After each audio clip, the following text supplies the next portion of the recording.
ረልል በልታ ገና ሊፈትኑኝ ጠርተውኛል። ቤት ተጣጥበሽ ሁልቅ። እሺ በእኔ አይቻለሁ። ፊልም ለመስራት ጉጉት አላት ተብዬ ነው እና እጄ ላይ የሆነ ጽሑፍ አለ እሱን ልሞክርሽ ብዬ ነው። አዎ ስለጠራችኝ በጣም ነው የማመሰግነው። ብታዩ ከልጅነቴ ጀምሮ ነው ፊልም መስራት የምፈልገው። በጣም ትፈጥኛለሽ። አስጨርሽ እስቲ ቀጥል ቦስ። እንደወድሽ እንዲሆንሽ አንድ ካራክተር ልስጥሽ። አንዲት ልጅ በሆነ ሰው ተናዳ ትሰክራለች። እስኪ እሱን በይልኝ። እሺ እንደውም በጣም የሚያናደኝ ወንድም አለኝ። እሱን እያሰብኩ ነው የምሰራው። ይሄ ልሰድ ይቻላል። አዘገቢ ወደዛ በል። እንደዚህ ስክር የመጣሁት ማንነትህን ልነግርህ ነው ኬቢ። ሲጀመርም ፊትህ የጅል ነው። አንተ ራሱ ጅል ነህ።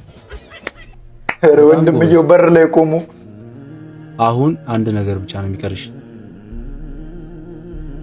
እሱም ከኔ ጋር ቆንጆ የፍቅር ጊዜ ማሳለፍ። በዚህ አይነት መንገድ ፊልም ለመስራት በሞክር ኖሮ ድሮ ነበር የምሰራው። እሺ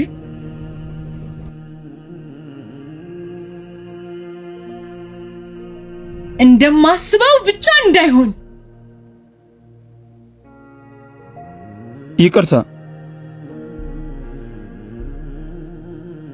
ምንድን ነው ያሰብሽው? ምንድን ነው ያሰብሽው? ኬቢ ና ማሪ እዚህ ጋር እህቴ ምን ይሰማታል ሳትል ለብዙ ዓመታት እንደለፋው እያወቅ አንተ ግን ህልሜ ላይ ቀለድክብኝ።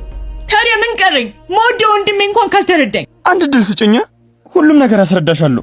አይ ወንድሜ ራስሽን ልታጠፊ ነው? ማሪያ ታይ እሰይ። አይሆንም ማርዬ። አታስብ፣ ምቹና በምተማመንበት ማለዳ ላይ ነበር።